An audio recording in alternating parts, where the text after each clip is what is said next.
පරිසරය හැදිලා තියෙන්නේ සතුන් හා ශාක වර්ග එකතුවෙන්. සතුන්ට ජීවත් වෙන්න ශාක උපකාරී වෙනවා වගේම ශාකවල වර්ධනයට සතුන් උදව් වෙනවා. ඒ විදිහට ශාකවල වර්ධනයට සතුන් උදව් වෙන එක් ක්‍රමයක් තමයි මල්වල පරාගණය. මල්වල ඇති පරාග හා ඩිම්බ එකතු වීමේ ක්‍රියාවලිය පරාගණය ලෙස හඳුන්වනවා. ඒත් සමහර මල්වල පරාගණය සිදුවෙන්න අවශ්‍ය පරාග මල්වල නැති වෙන්න පුළුවන්.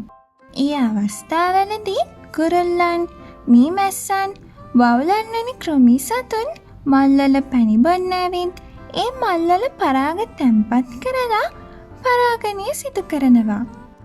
ඒ වගේම ශාකවල ගෙඩි ආහාරයට ගන්න එන සතුන් නිසා බීජ ව්‍යාප්ත වී ශාක හටගන්නවා.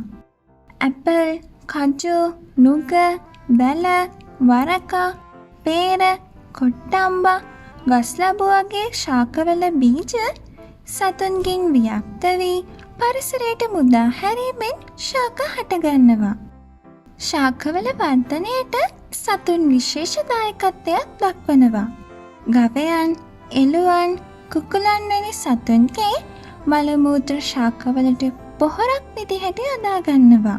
හොඳ අස්වැන්නක් ලබා ගැනීමටත් ශාක වර්ධනයටත් සත්තු පොහොර යොදා ගන්නවා. ඉතින් පරිත්තනේ ශාකවල වර්ධනයට සතුන්ගේ විශාල දායකත්වයක් ලැබෙන බව මතක තියාගන්න ඕනේ. ඒ වගේම ඔයාලත් කිවත්තේ මල්, එළවලු, පළතුරු සිටවන විට හොඳ අස්වැන්නක් ලබා ගැනීමට සත්ව පොහොර යොදා ගැනීමත් වැදගත් වෙනවා. ලබන සතියේ අපි අලුත් වීඩියෝවකින් හමුවෙමු.